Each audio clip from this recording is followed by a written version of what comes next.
అప్పట్లో కేసీఆర్ జగన్ జోడి, ఇప్పుడు చంద్రబాబు రేవంత్ రెడ్డి జోడి. ఈ తెలుగు రాష్ట్రాల ముఖ్యమంత్రులు దోస్తు మేరా దోస్త్ అంటుంటే మీ స్నేహం కోసం రాష్ట్రాల హక్కుల్ని బలి చేయొద్దంటూ ప్రత్యర్థులు విమర్శలు గుప్పిస్తున్నారు. మరోవైపు ముఖ్యమంత్రులు మాత్రం దోస్తాన్ అని హక్కులే అంటున్నారు.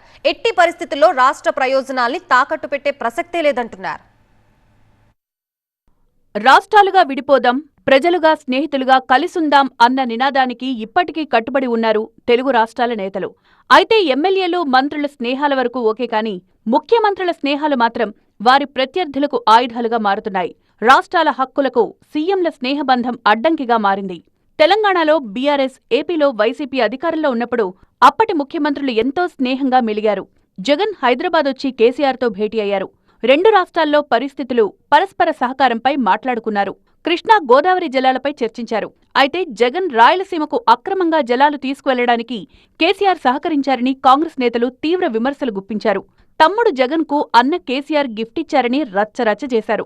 అదే సమయంలో ఏపీలోని టీడీపీ నేతలు జగన్ ఏపీ ప్రయోజనాలను కేసీఆర్కు తాకట్టు పెట్టారని, కృష్ణా జలాలను తెలంగాణకు దోచిపెట్టారని విమర్శించారు.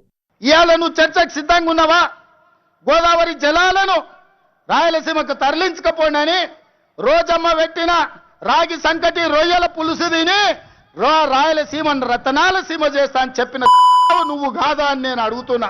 కట్ చేస్తే తెలంగాణ అసెంబ్లీ ఎన్నికల్లో కాంగ్రెస్ గెలిచి రేవంత్ రెడ్డి ముఖ్యమంత్రి అయ్యారు. ఏపీలో ఎన్డీఏ కూటమి విజయం సాధించడంతో చంద్రబాబు ముఖ్యమంత్రిగా బాధ్యతలు చేపట్టారు. జగన్, కేసీఆర్ బంధం కన్నా చంద్రబాబు, రేవంత్ బంధం దృఢమైందని టీడీపీ, కాంగ్రెస్ నేతలే చెప్పుకుంటున్నారు. గతేడాది జులైలో హైదరాబాద్ వేదికగా చంద్రబాబు, రేవంత్ కలుసుకున్నారు. రెండు రాష్ట్రాల ప్రయోజనాల కోసం పరస్పరం సహకరించుకోవాలని మాట్లాడుకున్నారు. కేంద్రాన్ని ఎదిరించే ధైర్యమూ లేదు, చంద్రబాబును ప్రశ్నించే దమ్ము లేదు. ఎందుకంటే ఢిల్లీని చూస్తే రేవంత్ రెడ్డికి భయం, బాబు గారికేమో గురుదక్షిణ. దీనివల్ల ఇవాళ రాష్ట్రానికి తీరని అన్యాయం జరుగుతూ ఉంది. చంద్రబాబు, రేవంత్ రెడ్డి సమావేశంపై తెలంగాణలో బీఆర్ఎస్, ఏపీలో వైసీపీ నేతలు విమర్శనాస్త్రాలు సంధించారు. ఈ భేటీలోనే బనకచర్లకు సహకరిస్తానని రేవంత్, చంద్రబాబుకు హామీ ఇచ్చారని ఆరోపించారు బీఆర్ఎస్ నేతలు. ఆ తర్వాతే బనకచర్ల ప్రాజెక్టు ముందుకు కదిలిందన్నారు. రేవంత్ రెడ్డి గురుదక్షిణ కింద చంద్రబాబుకు బనకచర్లను గిఫ్ట్గా ఇచ్చారని విమర్శించారు. తెలంగాణ హక్కులను ఏపీకి తాకట్టు పెట్టారంటూ ఇప్పటికీ ఆరోపణాస్త్రాలు సంధిస్తున్నారు. మరోవైపు రేవంత్ రెడ్డి మాత్రం బనకచర్ల విషయంలో వెనక్కి తగ్గేదే లేదంటున్నారు.